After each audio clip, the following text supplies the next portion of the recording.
Pabago sa mga pananaw ng buhay. Magtutulong sa atin paano mas mahalaga ang ating buhay. Makakatulong upang mas maintindihan kung bakit makakatulong at paano mamumuhay ang ibang tao. Siyempre, pag binasa mo ito, maiintindihan mo ang buhay. Kasi, ikaw ba naman magbabasa ka ng history? Siyempre, malalaman mo yung nangyari noon. Yung mga tao pala dati unggoy. Ay, magmula pala ako sa daga. O, diba? Siyempre, pag alam mo na yun, matututo kang mamuhay ngayon. Kasi alam mo yung nangyari yun.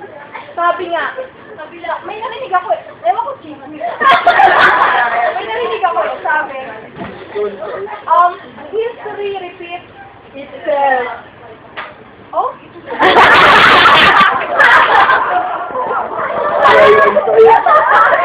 Bakit? Akala ko iba? Okay, next slide. Ayan. Paano nga ba binabasa ang libro? Ang cute ng tanong, paano binabasa ang libro? Nakatikip.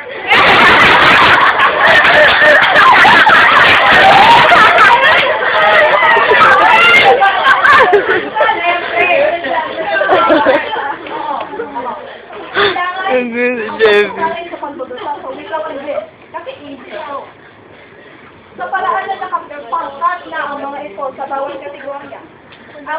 Sabi ko sa inyo, pag binasa niyo ito, ang ganda. Wala na maisip. Kailangan ay may pangalahin kaalaman sa paksa. Kagaya ng evolution, kailangan alam mo na evolution tungkol yan sa mga unggoy, kay Charles Darwin, gano'n. Sabi si Charles Darwin, hindi ko kayo, dating unggoy yun.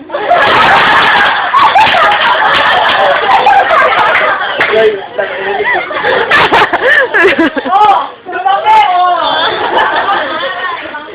Aray. Ayan, makikita nyo, 200 lang yan. Next slide. Kaya kita-kita ko. Sabi natin, sabay-sabay.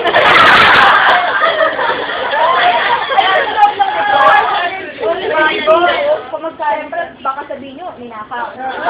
Hindi ko. Next slide. Siyempre, ako yan.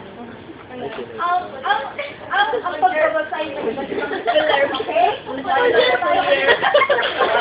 Seryoso po ako ngayon.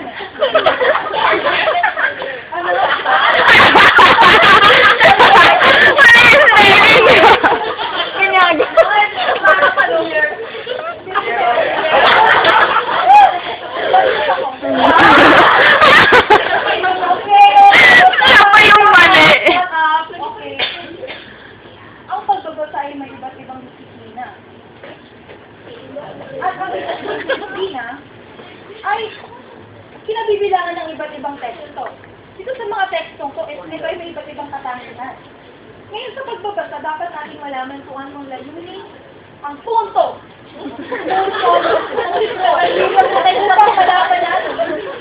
Malaman natin ang kasagutan Si Jeric. kasagutan sa mga katanungan na ating nasa isip para magkaroon din tayo ng informasyon sa iba't ibang larangan para umunod sa buhay. Hindi lang sa ating mga sarili, kundi pati na rin ang mundo ating ginagawa. Maraming salamat.